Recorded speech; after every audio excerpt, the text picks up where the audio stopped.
El libro de los Hechos, capítulo 12, versículo 12, dice la bendita palabra del Señor.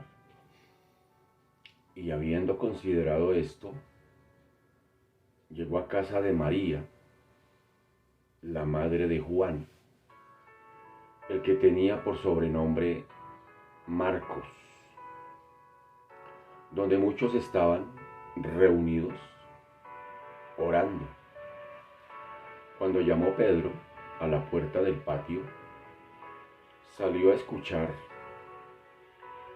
una muchacha llamada Rode, la cual, habiendo reconocido la voz de Pedro, de gozo no abrió la puerta, sino que corriendo adentro, dio la nueva de que Pedro estaba a la puerta. Y ellos le dijeron: «¿Estás loca?». Pero ella aseguraba que así era. Entonces ellos decían: «Es su ángel». Mas Pedro persistía en llamar, y cuando abrieron y le vieron, se quedaron atónitos. Pero él, haciéndoles con la mano señal de que callasen, les contó cómo el Señor le había sacado de la cárcel, y dijo: «Haced saber esto a Jacobo y a los hermanos». Y salió y se fue a otro lugar. Libro de los Hechos, capítulo 12, versículo 12 al 17. Amado Padre, te damos gracias en esta mañana.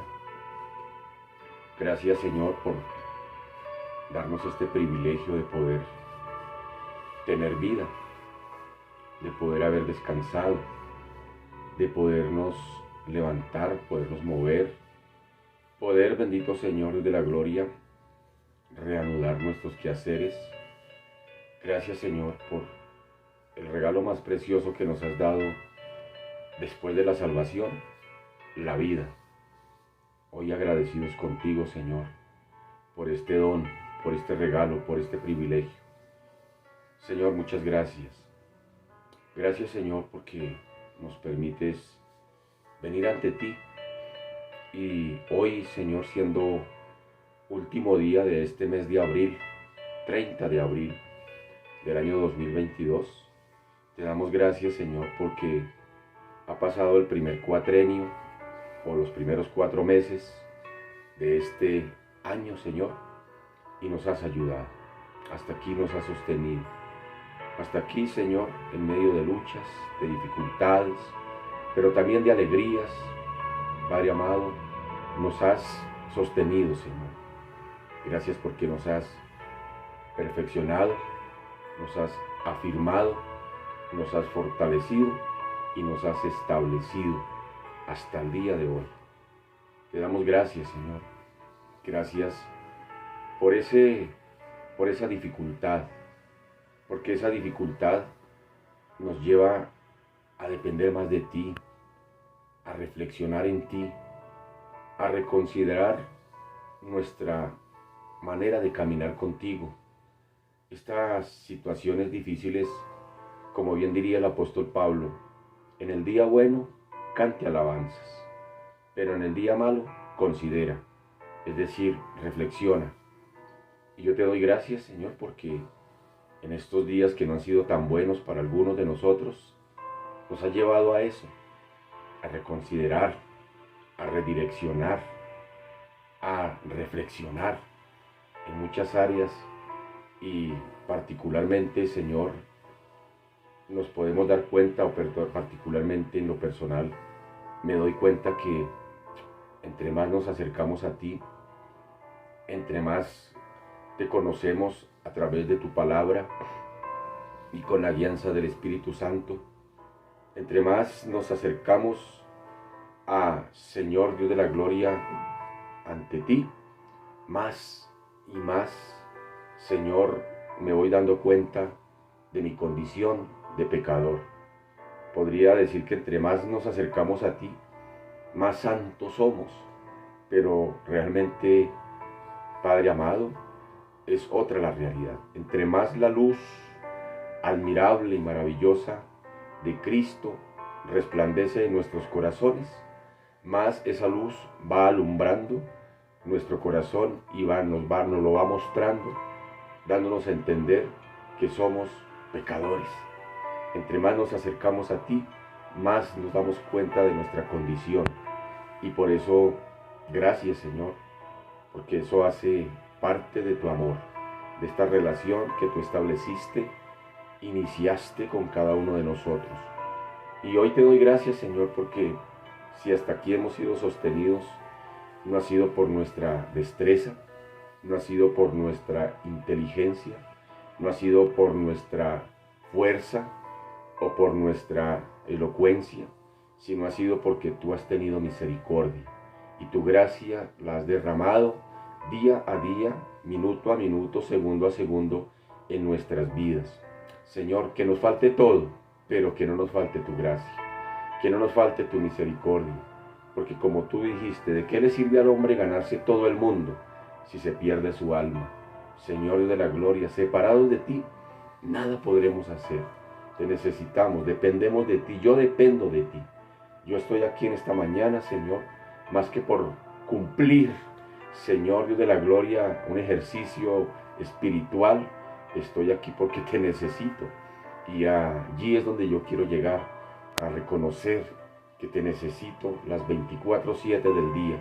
Pero también me alienta y me alivia y te doy gracias, Señor, el saber que así como te necesito las 24/7 tú estás disponible para cada uno de tus hijos, de una manera personal, de una manera, Señor, Padre amado, íntima con cada uno de nosotros, Señor. Gracias, porque uno podría preguntar, ¿cómo haces tú para atender a los tantos millones de hijos de Dios que tal vez a esta misma hora están orando y te están hablando y te están pidiendo?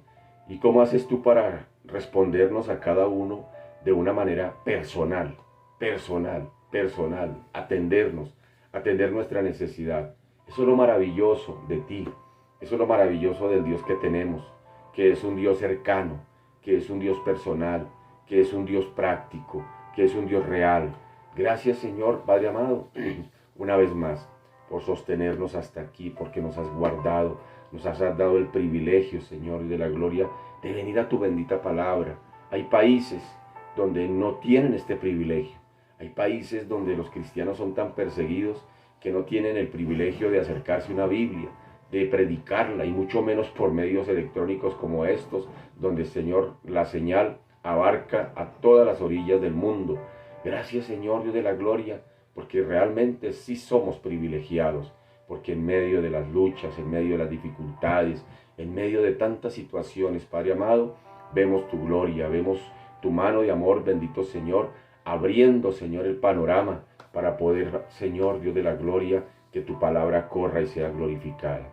Señor, hoy estamos hablando en estos días, Señor, a través precisamente de la carta o el libro, más bien el libro de los Hechos.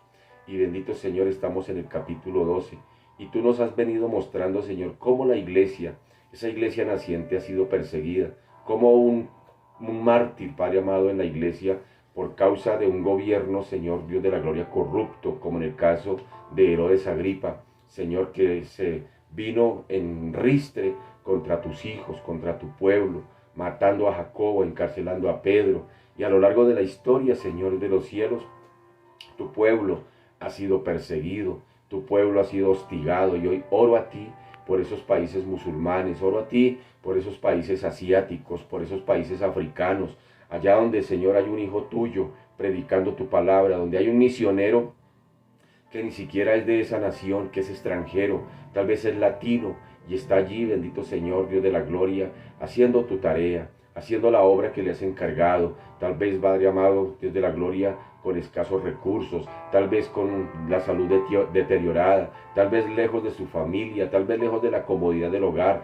tal vez lejos de la comodidad, bendito Señor, social, pero allá está, Padre amado, internado en esa selva, allá está con esa etnia, Padre amado, llevando tu palabra en otro lenguaje, bendito Señor, haciéndola cercana a ti, haciéndoles a esas etnias del mundo, Señor de la gloria, acercándolo a ti, a ellos, Padre amado, haciéndoles de entender de que hay un Dios que está cercano a ellos, Padre amado. Hoy os bendecimos todas esas, Señor Dios de la gloria, Padre amado, corrientes misioneras a lo largo del mundo, bendito Señor, que están en otros países, llevando tu palabra. Nosotros aquí, Señor, estamos sentados cómodos, al pie de una taza de café, al pie de una pantalla, bendito Señor, guardados, Padre amado, del frío, guardados de la lluvia, pero Señor, Dios de la gloria, Padre amado, hay otros que les toca, Señor, Dios de la gloria, en las trochas, pisando barro, como en las selvas colombianas, como allá, Padre amado, Dios de la gloria, los que están, Señor, en el Amazonas, en el Putumayo,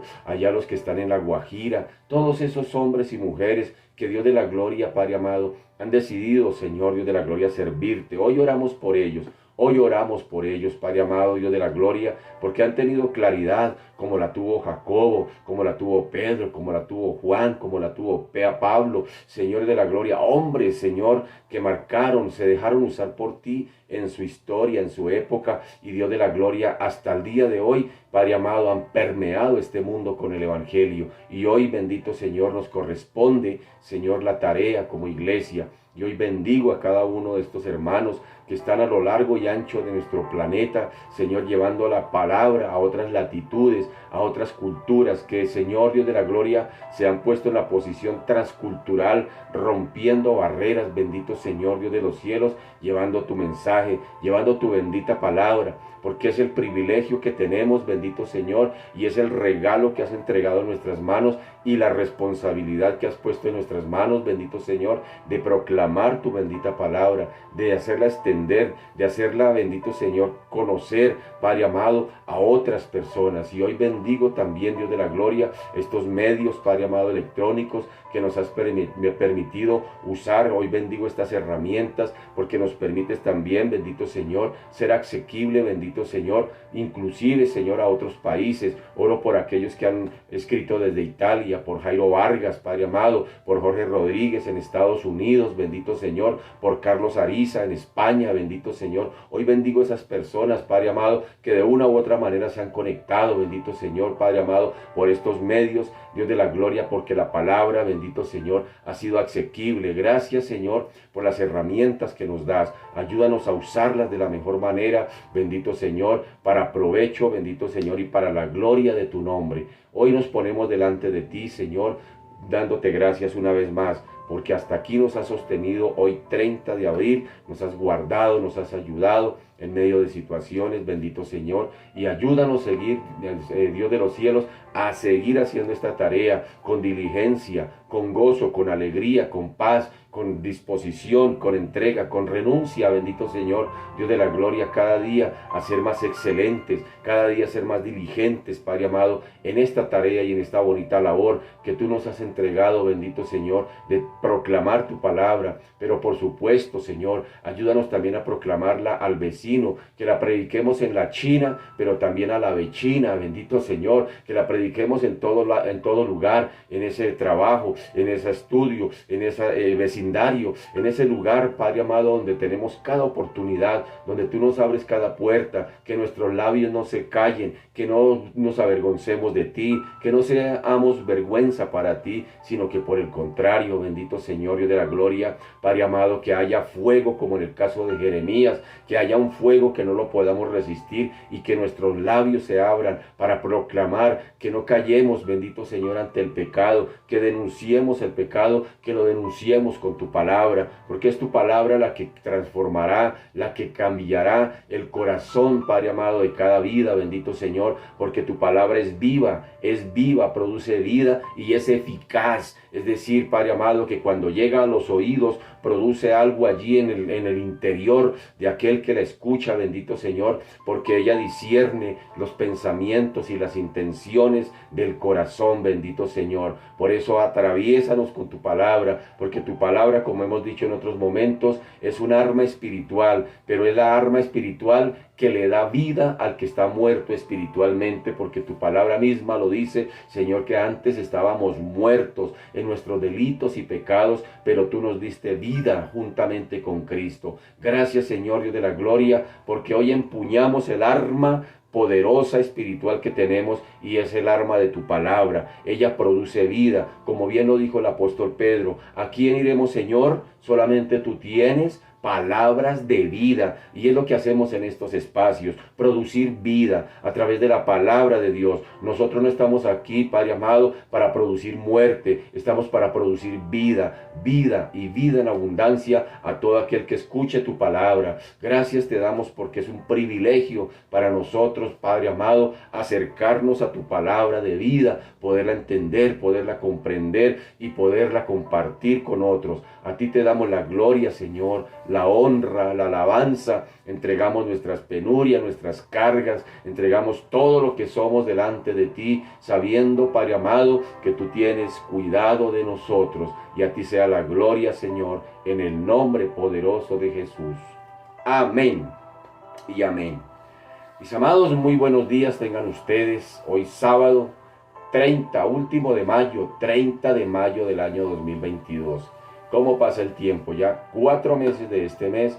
Tal vez cuando comenzó este año, el primer día empezamos con incertidumbre. ¿Qué irá a hacer de este año? ¿Qué irá a hacer? ¿Qué irá a pasar? ¿Qué irá a suceder? Pero mira, han pasado 4 meses y como orábamos, hasta aquí nos ha sostenido el Señor y nos ha dado el privilegio de estudiar tu bendita palabra. Así que estamos entrando a el capítulo 12, vamos sobre el capítulo 12 del libro de los Hechos. De antemano le bendigo, lo felicito por esa disposición de estar ahí cada mañana estudiando, por ese buen anhelo, ese buen deseo de querer estudiar la palabra, más que aprender, de permitir que la palabra nos atraviese, que forme, transforme, establezca y fortalezca nuestra fe, porque como bien dijo el apóstol Pablo, la fe viene por el oír y el oír por la palabra de Dios. Así que a veces nosotros oramos, Señor, aumenta mi fe, Señor, dame fe, Señor, dame paciencia, Señor. Esa es una oración mal hecha, porque la única forma de que el Señor establece, o mejor, la fe como la paciencia, no se dan. La fe como la paciencia se producen. Por allá en Gálatas dice que es el fruto, son características del fruto del Espíritu Santo. Así que si usted de pronto dice, Señor, dame paciencia para aguantarme este compañero de trabajo, no le pida al Señor que le dé paciencia. La paciencia se produce. ¿Y cómo se produce? Por un lado, por las circunstancias, a veces no tan fáciles, y por supuesto, por la palabra. La palabra de Dios, dice Pablo, la fe viene por el oír y el oír por la palabra. O sea que mire qué privilegio. Entonces, la fe se produce, la paciencia se produce, no se dan. No es, Señor, dame paciencia, dame fe, dame fe. No, se produce en la medida que profundizamos en la bendita palabra, en la medida que permitimos que la palabra nos atraviese y en la medida que la obedecemos. Ahí la fe se va potenciando. ¿Para qué necesitamos la fe? Preguntará usted, ¿para qué necesito yo la fe? Si yo lo que necesito es que el Señor me provea para ir a pagar el arriendo. Pues necesitamos la fe precisamente para hacerle frente a las circunstancias del día a día. Porque no sabemos a qué nos vamos a enfrentar. Y la fe, como dice también el apóstol Pablo, es un escudo. El escudo de la fe con el que podemos apagar los dardos de fuego del enemigo. Así que, hermano querido, eso es lo que hace, o esa es la razón de ser de estos espacios, de que cada día estemos robustos, en esa fe, que cada día se haga más fuerte, más sólida. Y por eso la intención de estudiar la palabra, de ir a la palabra, de profundizar en la palabra. Así que muy bien, lo felicito una vez más y bienvenido, y vamos para adelante en esta carrera de la fe, en medio de situaciones, en medio de circunstancias. Hermano querido, no desmayemos, no claudiquemos, de estudiar la palabra, de seguirla estudiando, de seguirla aprendiendo, de seguirla entendiendo y de seguirla obedeciendo. Que Dios nos ayude, que Dios nos ayude. Bien, pues hablando de oración y hablando de todo esto, de la palabra y hablando de los hermanos, pues estamos en el contexto del capítulo 12 donde por un lado hay un rey, que ya lo hemos hablado, el rey Herodes Agripa, que pues no es así como muy apacible con los hermanos, muy afable, sino al contrario. Él, por congraciarse por asuntos políticos con el pueblo y por echarse el pueblo judío al bolsillo, pues por un lado entonces mata a Jacobo y por otro lado encarcela a Pedro. Pedro está en la cárcel, ya vimos que salió de una manera sobrenatural, el Señor lo sacó allí, envió su ángel, lo sacó, y ahora estamos viendo cómo Pedro está llegando a un lugar allí donde hay un grupo de hermanos que están orando precisamente por él. Y vamos a ver qué fue lo que pasó a renglón seguido. Entonces, verso 12, abra su Biblia en el capítulo 12 y en el versículo 12 del libro de los Hechos.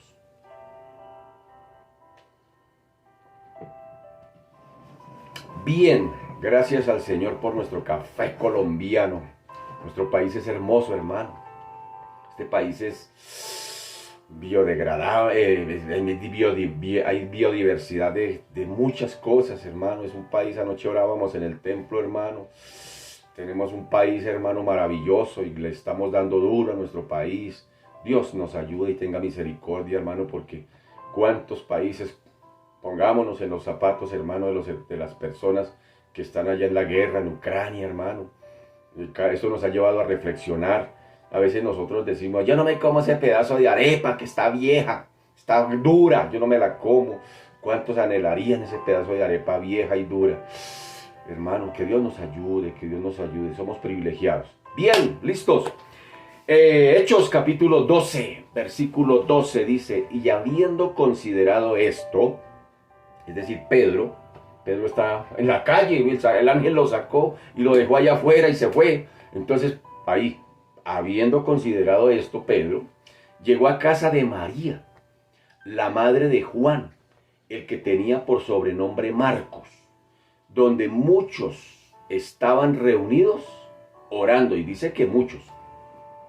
Cuando llamó Pedro a la puerta del patio, salió a escuchar una muchacha llamada Rode, la cual, cuando reconoció la voz de Pedro, de gozo no abrió la puerta, sino que corriendo adentro, dio la nueva de que Pedro estaba a la puerta. Y ellos le dijeron, ¿estás loca? Pero ella aseguraba que así era. Entonces ellos decían, es su ángel. Mas Pedro persistía en llamar, y cuando abrieron y le vieron, se quedaron atónitos, pero él, haciéndoles con la mano señal de que callasen, les contó cómo el Señor le había sacado de la cárcel. Y dijo, haced saber esto a Jacobo y a los hermanos. Y salió y se fue a otro lugar. Entonces aquí vamos a hacer algunas claridades. Aquí vamos a hablar de que hay una iglesia en casa de María, la iglesia en la casa de María, pero permítame hacer algunas claridades, especialmente con este juego de nombres.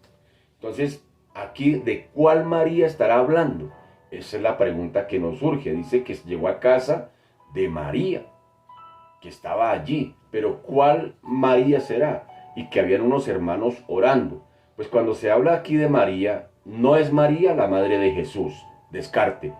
No es María la madre de Jesús. Tampoco es María la hermana de Lázaro y de Marta. Tampoco es esa María, descarte.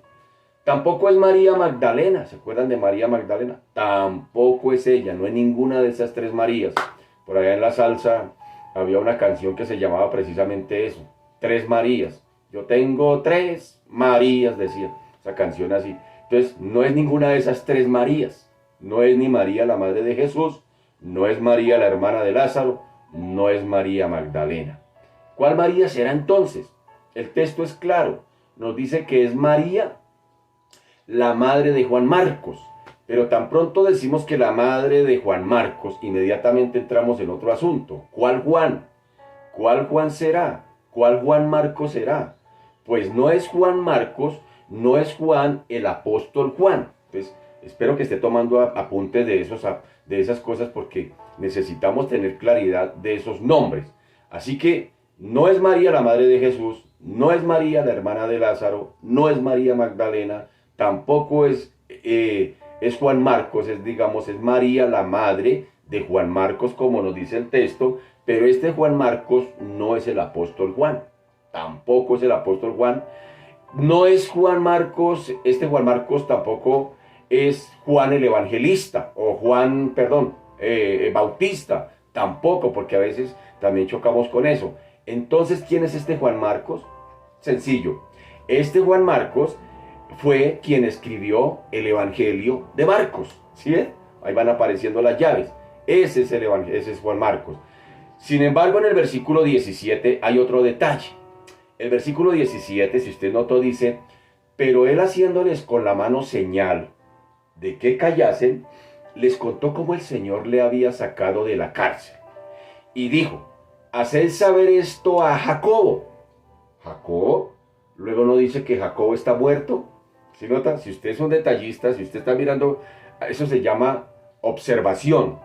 Eso se llama en las técnicas bíblicas, cuando estudiamos así, que hay un poco de técnicas ahí, cuando estudiamos así, eso se llama inductivo, ir al detalle, ir a observar qué hay allí, qué está diciendo, nombres, comas, tildes, lugares, situaciones, personajes, todo eso hace parte de este estudio bíblico y mirar en detalle. Entonces es como ir cosiendo, es como ir mirando. Entonces, si usted notó en detalle, dice Pedro, le está diciendo a los hermanos que están orando allí, les dice, hagan saber esto a Jacobo.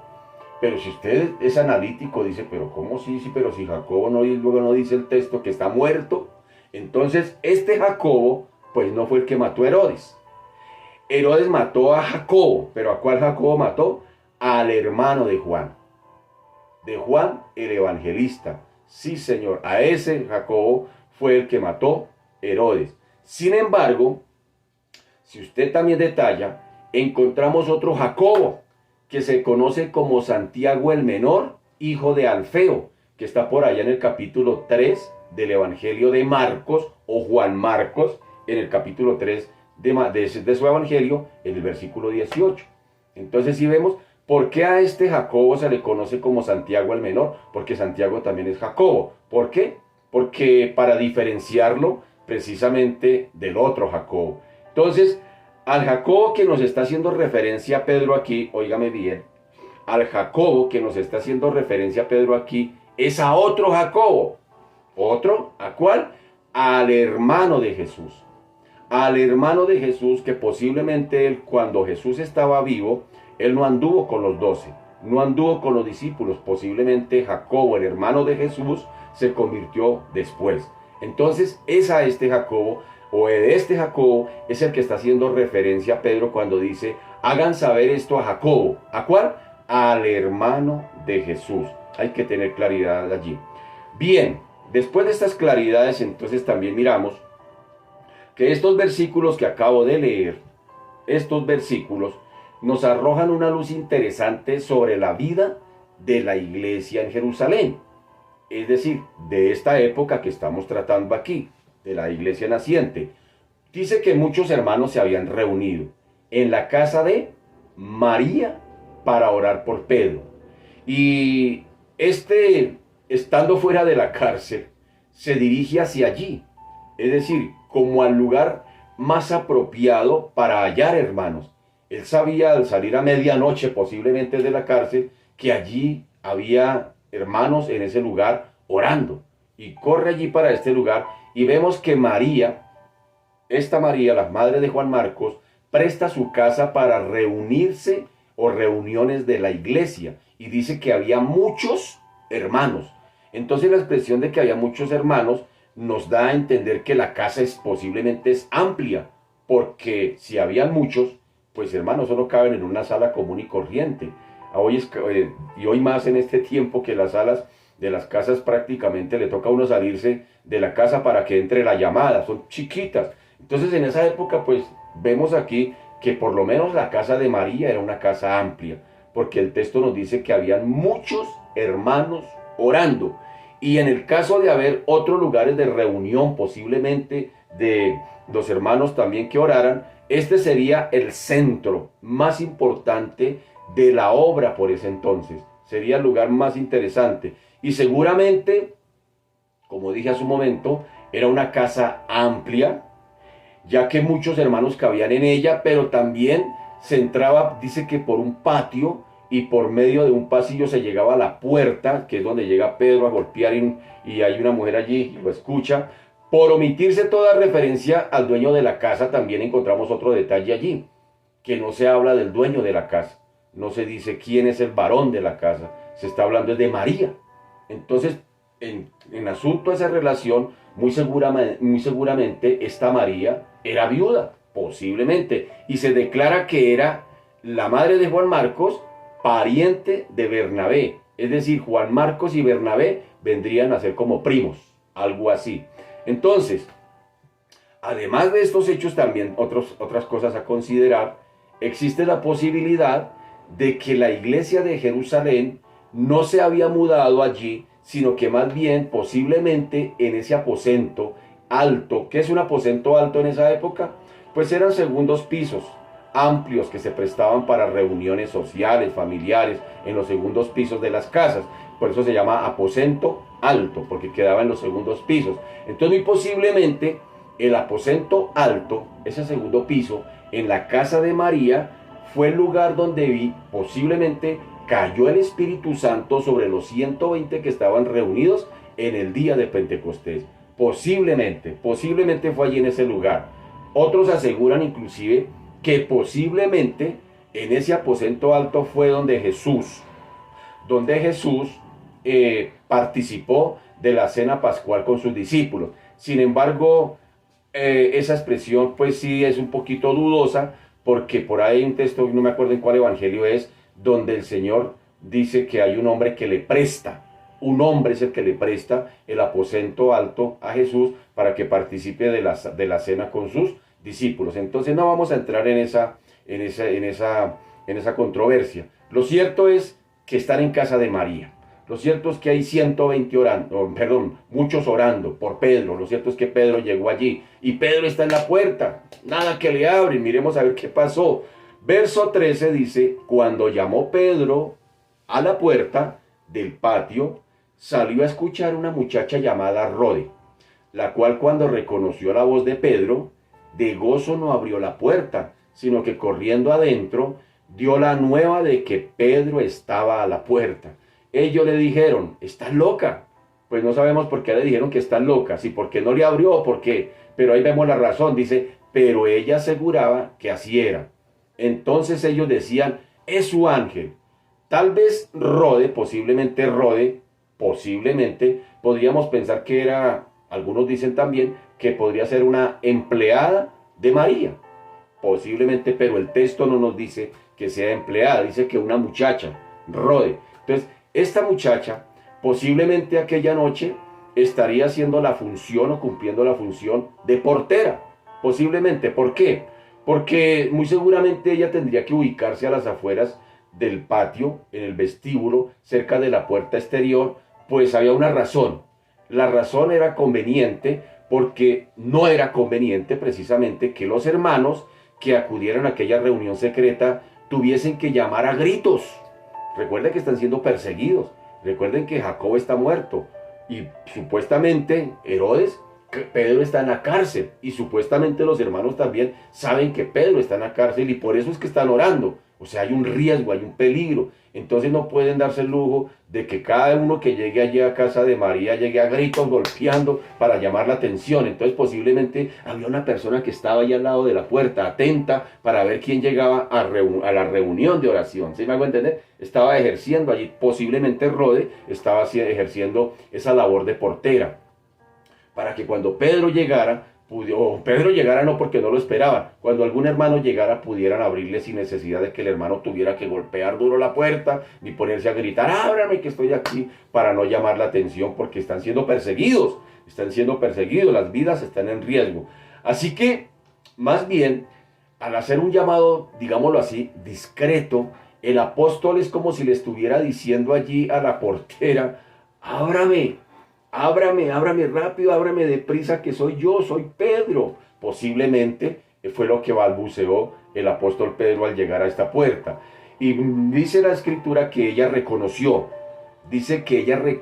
la voz de Pedro. Sabía que era Pedro, reconoce la voz de Pedro y se alegró tanto, se gozó tanto, como dice el texto, que corrió hacia adentro para anunciar las buenas nuevas. Pedro está en la puerta, pero no le abrió.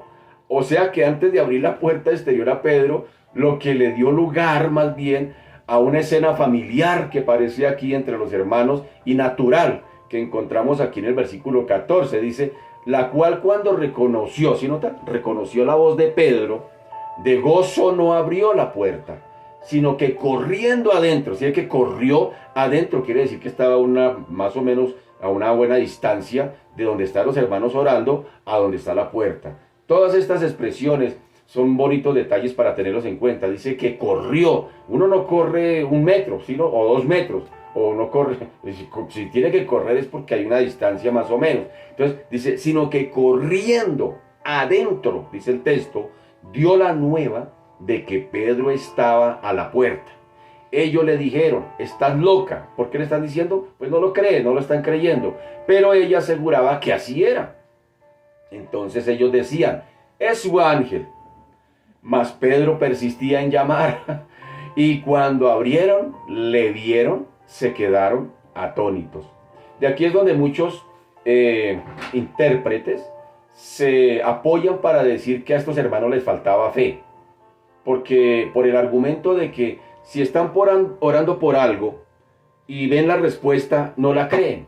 Entonces muchos se aseguran a decir, oiga, uno ora por algo, está orando, el Señor le responde de manera sobrenatural y no cree, ¿será que Dios me respondió? Entonces se apegan de ahí para decir que a esta iglesia le faltaba fe, pero ya explicamos que no, que al contrario, eran hombres de fe, si están orando es porque sienten de fe, porque saben quién es su Señor, no acudieron a las autoridades, no acudieron a las palancas políticas para sacar a Pedro de la cárcel, no acudieron a los abogados a ver cómo hacemos para sacar a Pedro de allí, no, acudieron al Señor. Entonces ahí nomás ya nos da demostración de que sí eran hombres de fe, porque como hemos dicho en otros momentos, a veces se requiere fe para desarrollar fe precisamente. Así que al abrir la puerta tuvieron que convencerse de que de veras era Pedro el que estaba llamando a la puerta y no era ningún ángel, ni era un fantasma, ni cosas parecidas que usara su forma, su figura o su voz para hacerse notar allí. No,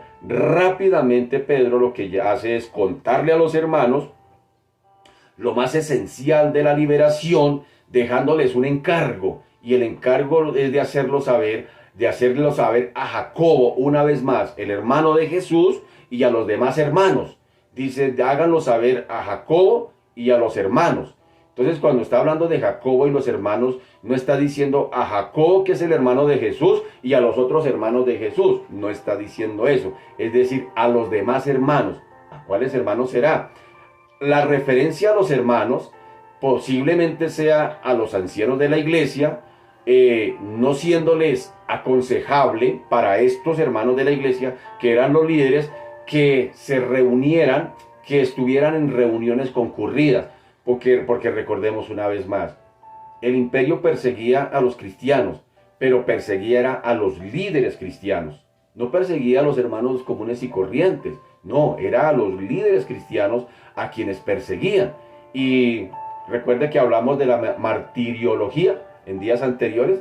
Entonces, cuando las personas veían que a su líder lo apresaron, lo van a condenar, lo van a matar, lo van a torturar. Entonces las personas, por esa martiriología que estaba empezando a nacer, pues se hacían también matar con su líder. Es más, si lo mataban, iban y dormían allá en la tumba de su líder, porque para ellos era su líder. Entonces eso estaba dando razón o abriendo la puerta a esa herejía llamada martiriología, que ahora entonces adoramos al mártir, pero no adoramos al Señor, que es la causa del mártir, o por el cual murió ese mártir. Entonces, eso ya lo explicamos acerca de la martiriología. Entonces, muy posiblemente en esta reunión de oración, muy posiblemente no había líderes de la iglesia.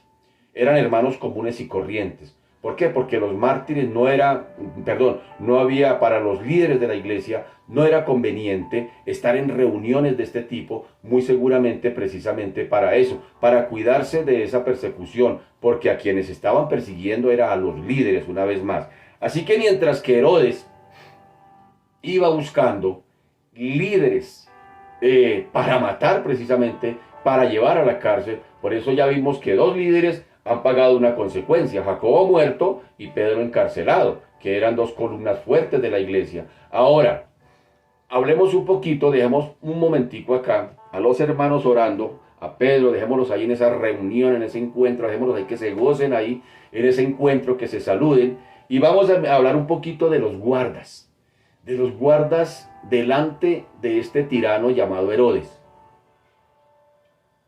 Dice el versículo 18, luego que fue de día, hubo no poco alboroto entre los soldados. ¿Sí oye? Dice que no había un alboroto poco, es decir, el escándalo estaba siendo tremendo. Luego que fue de día, hubo no poco alboroto entre los soldados sobre qué había sido de Pedro. Verso 19.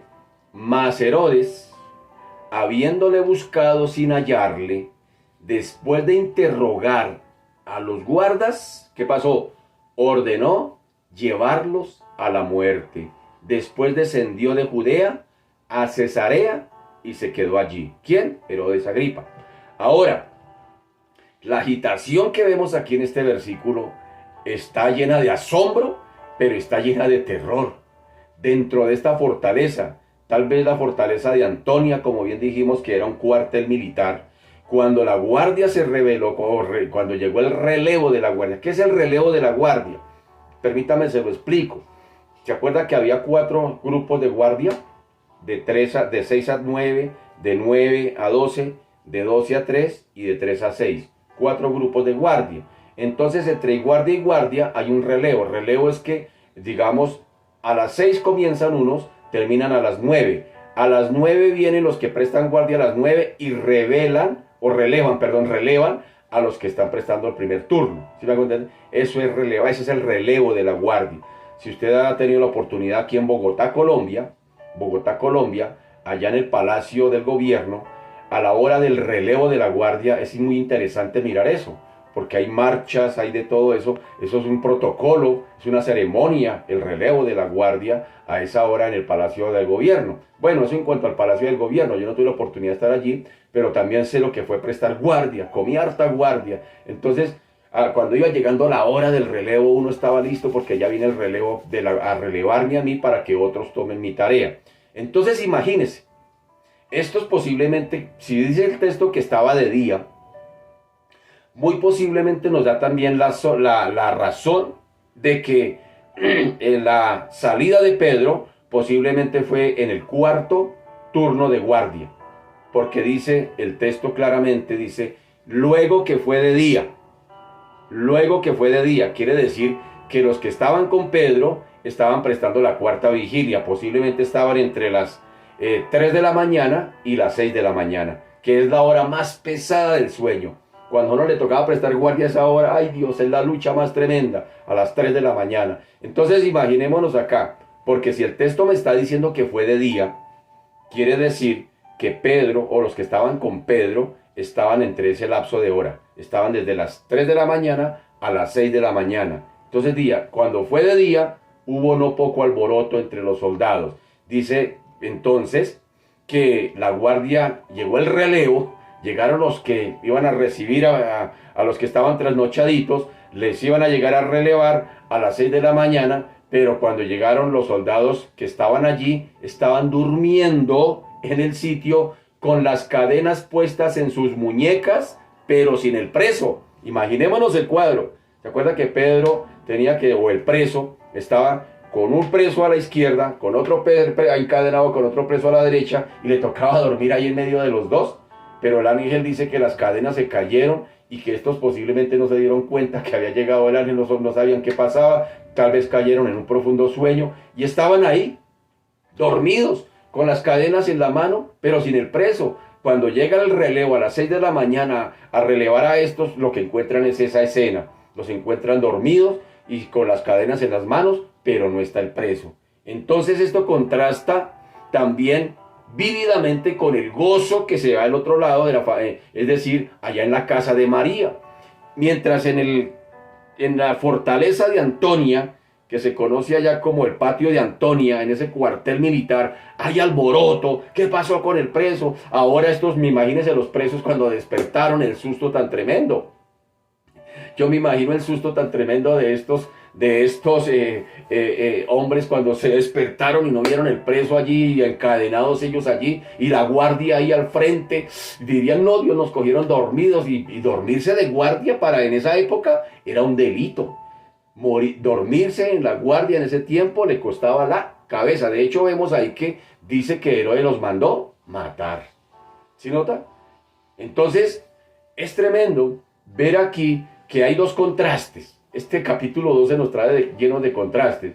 Por un lado, en la casa de María hay gozo, hay regocijo. Pedro volvió, tomemos tintico. ¿Qué quieres, Pedrito? Qué bueno, llegó Pedro. El Señor nos escuchó la oración, qué bendición, hay alegría. Pero en el patio de Antonia hay alboroto, hay terror, hay frustración, hay situaciones, hay confusión allí. Entonces, esto contrasta vívidamente con el gozo y ese asombro con el gozo que hay en la casa de María, la madre de Juan Marcos, al ver que Pedro está pues libre y sano. Después del interrogatorio de rigor, como nos dice el texto, Herodes llegó a una conclusión: que seguramente estos se habían confabulado y que habían favorecido la evasión del preso. Entonces, de todas formas, él estaba enojado, mandó matar a los soldados. Y pues, digámoslo así, para el Imperio Romano, la vida de un soldado, pues, no era de importancia. Eran vidas baratas. Era en todos los círculos, digámoslo así, militares y palaciegos de Roma, toda esa gente era gente común y corriente, era gente sin importancia para ellos. Cuando hablo de palaciegos, estoy hablando de todos aquellos que sirven en el palacio. Entonces, lo que eran soldados, camareras, criados, esclavos, todos quienes, los jardineros, posiblemente que arreglan el prado en el palacio, los que mantienen todo en orden, para el Imperio Romano, para sus líderes, esa gente era gente barata, eran baratijas, eran gente sin importancia. Entonces, matar un preso, como en el caso de Pedro, pues esto no le vacía ninguna mella al imperio. O matar en este caso a los soldados, pues tampoco, eso no afectaba en la vida para nada, porque eran cosas inimportantes. Entonces, por eso, imaginemos aquí a Herodes, está enojado, enojadísimo por la situación que se está viviendo, y pues sencillamente da la orden de que ellos fuesen llevados, los soldados, a la ejecución. Nada se nos dice de la desilusión de los jefes de los judíos, pero ya habían tenido experiencias extrañas, es decir, los que están allí precisamente sirviendo en el palacio, los que son líderes, los que son allí jefes por ejemplo, en el caso de la guardia tiene que tener un jefe. Todos tienen un jefe. Las criadas muy seguramente tendrían una jefe de criadas, los jardineros un jefe de jardineros. ¿Se acuerdan de José? Cuando llegó allá también como a servir allá donde Potifar, finalmente fue jefe de todos ellos. Entonces vemos aquí que la costumbre era de esa manera. Así que yo creo que estos estaban desilusionados de ver qué había pasado aquí con estos hombres que los habían puesto en la guardia, pero que se habían quedado dormidos. Ahora, ¿qué iría a pasar también con sus cabezas? Tal vez pensaban, ya habían tenido esa clase de experiencias en otros momentos, de cómo presos nazarenos salían de cárceles y sin que se supiera jamás cómo fue que salieron, y esto causaba incertidumbre y traían al recuerdo. Algunos recordarían eso, es decir, esos misterios, como en el caso de la tumba vacía, por ejemplo, como sí que allí también habían unos soldados, la piedra fue corrida, esto no se dieron cuenta, también desapareció el muerto y nunca se supo. Entonces esto tal vez produjo un recuerdo aquí para todos aquellos que habían tenido experiencias anteriores, como en el caso, por ejemplo, de Hechos 5, donde dice allá: entonces levantándose el sumo sacerdote, Hechos 5:17, entonces levantándose el sumo sacerdote y todos los que estaban con él, esto es la secta de los saduceos, se llenaron de celos y echaron mano a los apóstoles, en ese caso fue Juan y Pedro, y los pusieron en la cárcel pública. Mas un ángel del Señor, ¿sí nota? Estamos hablando de otro evento. Dice: mas un ángel del Señor, abriendo de noche las puertas de la cárcel y sacándolos, dijo: id y puestos en pie en el templo, anunciad al pueblo todas las palabras de esta vida. Así que ellos recordarían otra vez este magno momento. Como si que están pasando cosas extrañas. Como si mataron al Nazareno, lo pusieron en la tumba, al tercer día con una guardia que estaba allí, igualmente pasó que el Nazareno, el que estaba allí muerto, no aparece, se desapareció, y la puerta y la piedra resultó corrida, y los soldados tampoco se dieron cuenta. ¿Qué pasó allí? Entonces ellos están cavilando todo eso. Ahora también nos acordamos de que había dos hombres alborotadores, uno llamado Juan y el otro llamado Pedro, y los líderes se llenaron de celos y los pusieron en la cárcel pública, custodiados también, pero vino también un ángel de noche y también se los llevó misteriosamente, y ahora vemos aquí a Pedro también. Entonces mire que aquellos que están trabajando en el palacio, es decir, los palaciegos, los que sirven en el palacio, esto causa una incertidumbre. Dice: pero algo está pasando, ¿qué está sucediendo?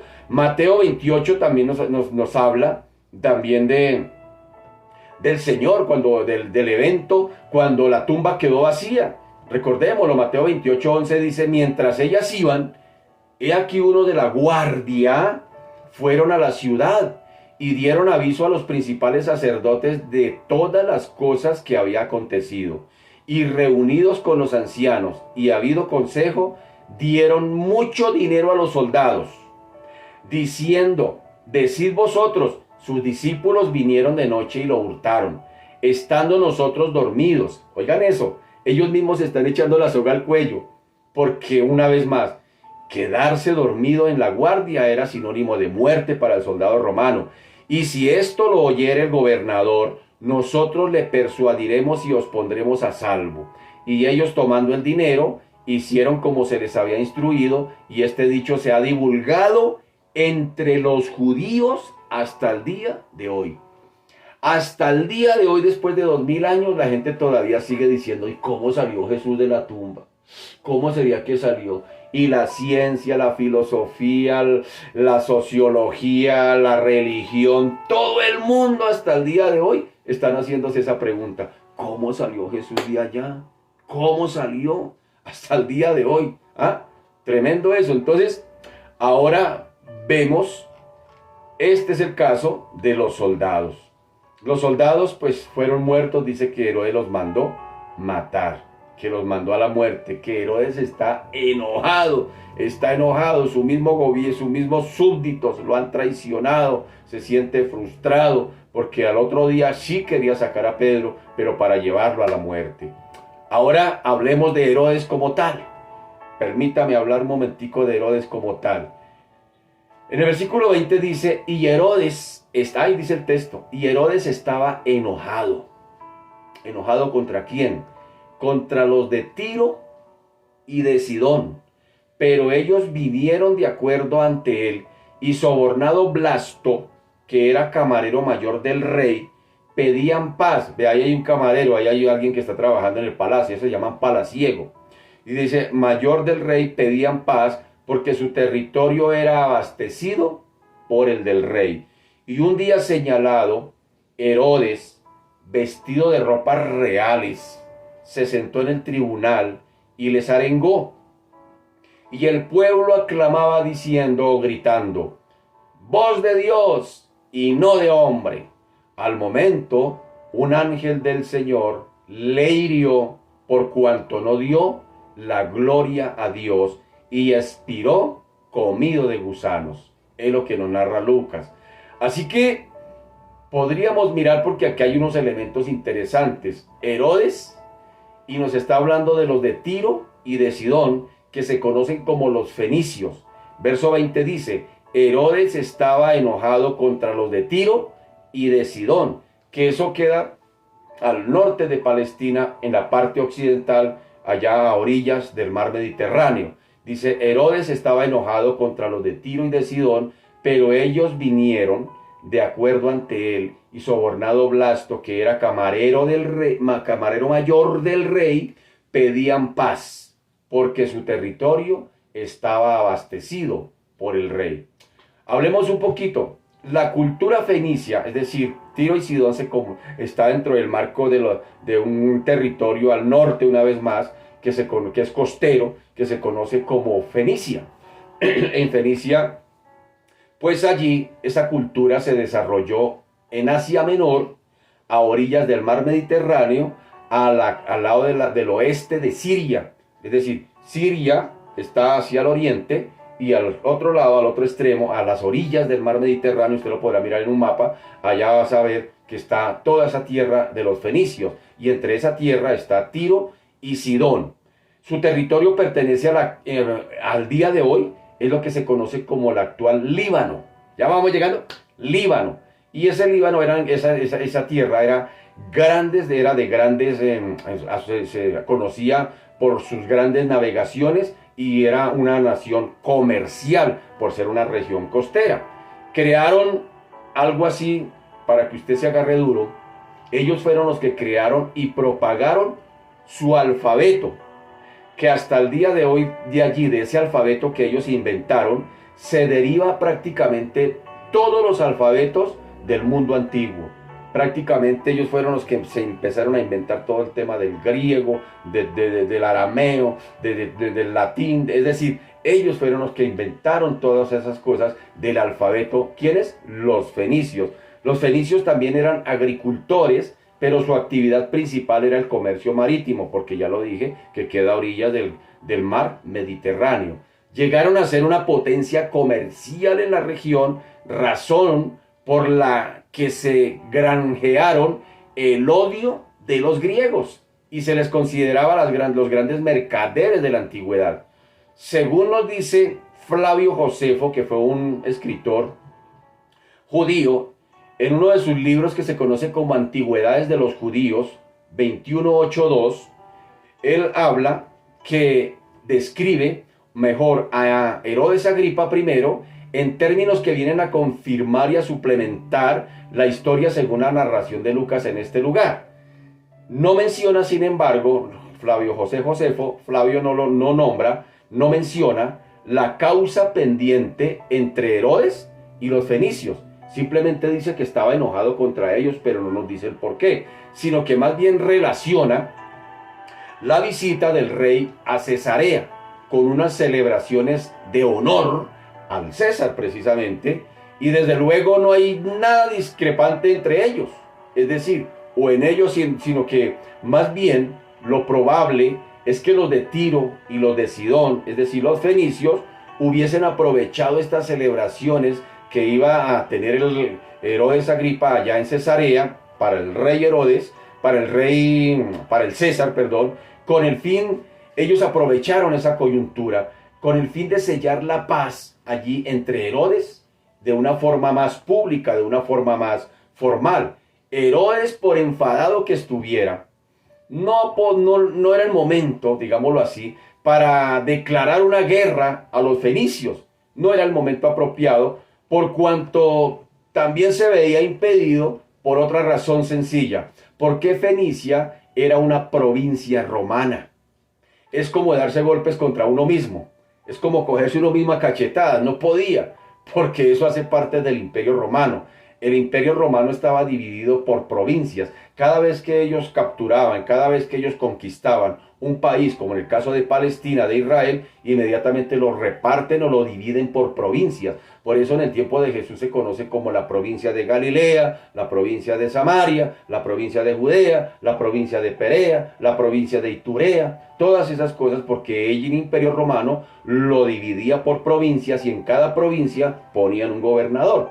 Entonces, pues Fenicia hacía parte, era una provincia del imperio romano y Herodes lo menos que podía ponerse a hacer, por más enojado que estuviera, por más molesto que tuviera, lo mínimo que podría hacer era ponerse a declararle la guerra a los fenicios. No podía. Entonces, lo que le tocaba más bien era disponer de armas económicas. Es decir, hacerlo de otra manera, subyugarlo de otra manera, que podrían ser muy eficaces. Según la indicación de Lucas, en el versículo 20 nos da ese detalle. ¿Cómo hace la guerra Herodes Agripa a los fenicios? Miren lo que dice. Herodes estaba enojado contra los de Tiro y de Sidón, pero ellos vinieron de acuerdo ante él y sobornado Blasto, que era un camarero mayor del rey, pedían paz porque, ahí está, porque su territorio era abastecido por el del rey. ¿Sí nota? Oiga, mire que lo que está pasando ahora en Ucrania, eso no es nuevo. Que le están quitando, le están cerrando los grifos del gas, que no están dejando que entre ciertas situaciones allá a Rusia. Es decir, la guerra que le están haciendo a Rusia, pues prácticamente es por el lado económico. Pues mire que eso no es nuevo. Eso ya viene de allá, vea. Entonces, como Herodes ve que no puede empuñar armas para pelear contra sus mismos coterráneos, digámoslo así, entonces pues dice, pues vamos a aprovecharlo de otra manera, que es por el lado económico. Como ellos son región costera, son región comercial, entonces pues por ahí les vamos a hacer, porque nosotros somos los que le estamos proveyendo el grano a los de Fenicia. Pero lo voy a dejar hasta ahí. Continuaremos dentro del próximo martes, si Dios nos lo permite. Padre, te damos gracias, te bendecimos y te glorificamos. Exaltamos tu nombre, bendito Señor, Dios de la gloria.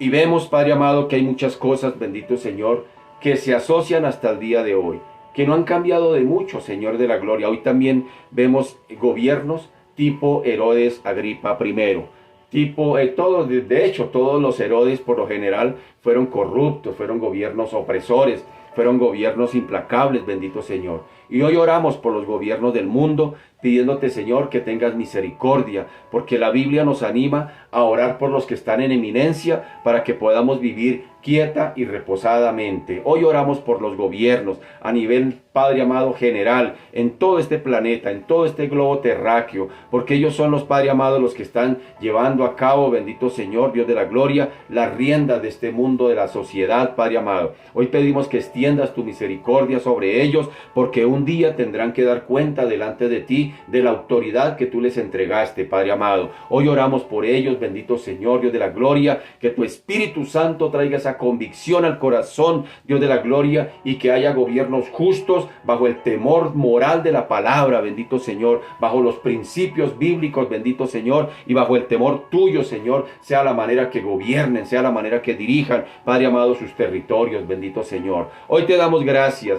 extiende tu misericordia sobre esta raza humana, Padre amado, Dios de la gloria, que tu gracia, tu misericordia y tu favor continúe, Señor, sobre cada vida, Padre amado, en el nombre poderoso de Jesús, y a ti sea la gloria, Señor. Amén y amén. Mis amados, muchas gracias por su fina sintonía. Recuerde que mañana domingo estaremos, si Dios permite, en el templo, 7 de la mañana y 9 de la mañana, transmisión por Facebook Live a las 9 de la mañana por estos medios. Que el Señor me les bendiga, un bendecido día, un abracito para todos. Chao, mis amados, bendiciones.